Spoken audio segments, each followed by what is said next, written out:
प्रिय भक्तों, जीवन भाग रहा है, समय भाग रहा है, लेकिन मन थका हुआ है। मन सुकून ढूंढ रहा है। आज की इस कथा में आप जानेंगे सुकून क्या है, कहाँ मिलता है, कैसे मिलता है और क्यों श्री कृष्ण कहते हैं शांति भीतर है, बाहर नहीं। यह कथा है अनिरुद्ध नाम के युवक की। बाहर से बहुत सफल, अच्छी नौकरी, बड़ा घर, पैसा, नाम, पर भीतर हर रात वही सवाल, मुझे शांति क्यों नहीं मिलती।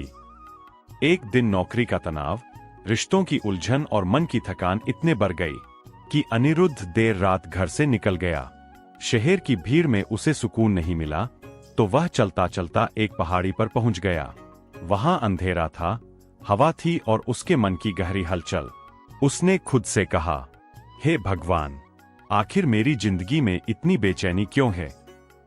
उसी क्षण उसे लगा जैसे कोई बहुत शांत, बहुत मधुर आवाज कह रही है, सुकून बाहर नहीं मिलता अनिरुद्ध, सुकून तो तब मिलता है जब तुम खुद को सुनना शुरू करते हो। अनिरुद्ध की आंखें बंद थीं और अचानक उसे ऐसा लगा जैसे उसके सामने खड़े हों श्री कृष्ण। नीली आभा, मोरपंख, कानों में मधुर बांसुरी की धुन। कृष्ण मुस्कुराए और बोले, अनिरुद्ध, तू सुकून ढूंढ रहा है। आ, मैं तुझे 5 सत्य बताऊं, जिन्हें समझ लेगा तो जीवन सुकून का प्रसाद बन जाएगा। सूत्र 1, छोड़ना सीखो। कृष्ण बोले, सबसे बड़ा बोझ है जो चला गया उसे पकड़ कर रखना। अनिरुद्ध बोला, लेकिन कैसे छोड़ूं, यादें रोकती है। कृष्ण ने मुस्कुराकर कहा, जो गया उसका समय पूरा हुआ, जो आने वाला है उसका समय आएगा। अगर तुम अतीत पकड़कर बैठे रहोगे तो भविष्य के दरवाजे कैसे खुलेंगे। कृष्ण ने अपने हाथ से एक पत्ता उठाया और हवा में छोड़ दिया। पत्ता बह गया। देखा, पत्ता गिरा, उड़ गया। विरोध नहीं किया, रोया नहीं, बस प्रवाह के साथ चला गया। यही जीवन है। अनिरुद्ध की आंखों में नमी थी। पहली बार उसने समझा, छोड़ देना हार नहीं, छोड़ देना ही शांति की शुरुआत है। सूत्र 2, अपेक्षा कम करो। कृष्ण बोले, तू दूसरों से बहुत उम्मीदें रखता है, इसी वजह से दुखी है। अनिरुद्ध ने पूछा, तो क्या किसी से कुछ उम्मीद ही न रखें।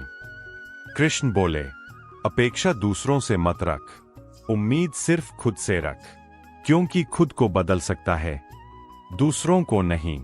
कृष्ण ने एक पत्थर उठाकर कहा, यह पत्थर नदी में डूब जाता है। जानता है क्यों?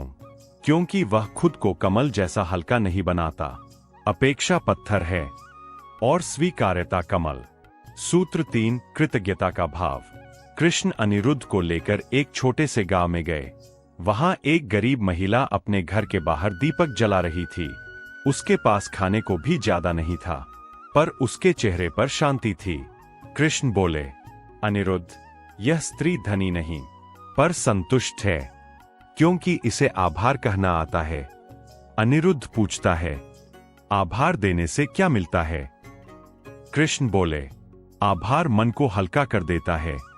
जो मिला है उसका धन्यवाद करो, जीवन तुम्हें और देगा।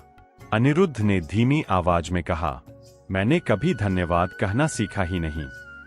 कृष्ण बोले, आज से शुरुआत कर, तू देखेगा भीतर से कितनी शांति उतरेगी। सूत्र 4, मौन की शक्ति। कृष्ण उसे पहाड़ के सबसे शांत स्थान पर ले गए। चारों ओर सन्नाटा था। कृष्ण बोले, सुकून शोर में नहीं मिलता, मौन में मिलता है।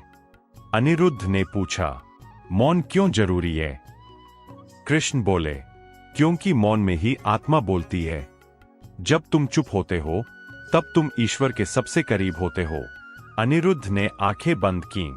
पहली बार वर्षों बाद उसे अंदर एक आवाज सुनाई दी, मैं हूं, मेरे भीतर शांति है। उसका चेहरा बिल्कुल शांत हो गया। सूत्र 5, खुद से प्रेम करना सीखो। कृष्ण बोले, अनिरुद्ध, सबसे बड़ी कमी यह नहीं कि लोग तुझे नहीं समझते, सबसे बड़ी कमी यह है कि तू खुद को नहीं समझता। अनिरुद्ध रो पड़ा, मैं खुद से कैसे प्रेम करूं। कृष्ण ने उसके कंधों पर हाथ रखा। अपने आप को स्वीकार कर, अपने घावों को भी, अपनी गलतियों को भी। जब तुम खुद को प्रेम करोगे तो दुनिया का कोई दर्द तुम्हें तोड़ नहीं सकेगा। कृष्ण ने अनिरुद्ध से पूछा, तुझे लगता है जीवन कठिन है?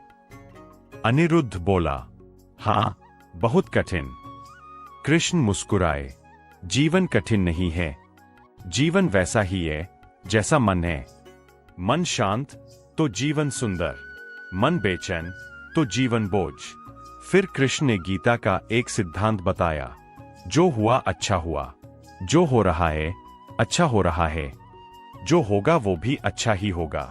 कृष्ण बोले, जब तू इस बात पर भरोसा करेगा तब तेरा मन कभी बेचैन नहीं होगा। अनिरुद्ध की आंखों में शांति उतर रही थी, धीरे धीरे उसकी बेचैनी कम होती जा रही थी। कृष्ण उठकर जाने लगे। अनिरुद्ध ने घबराकर कहा, प्रभु, क्या आप मुझे छोड़कर जा रहे हैं? कृष्ण ने मुस्कुराते हुए कहा, मैं कभी जाता कहा हूं, मैं तो वही हूं जहां विश्वास है।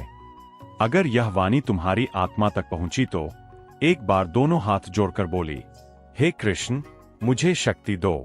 और याद रखना, दुख तुम्हारी मंजिल नहीं, मंजिल तक पहुंचाने का रास्ता है। अगर यह कहानी तुम्हें अच्छी लगी हो तो इसे अपने दोस्तों से शेयर करो, क्योंकि हो सकता किसी की जिंदगी बदलने का कारण आज तुम्हारा भेजा हुआ संदेश बन जाए।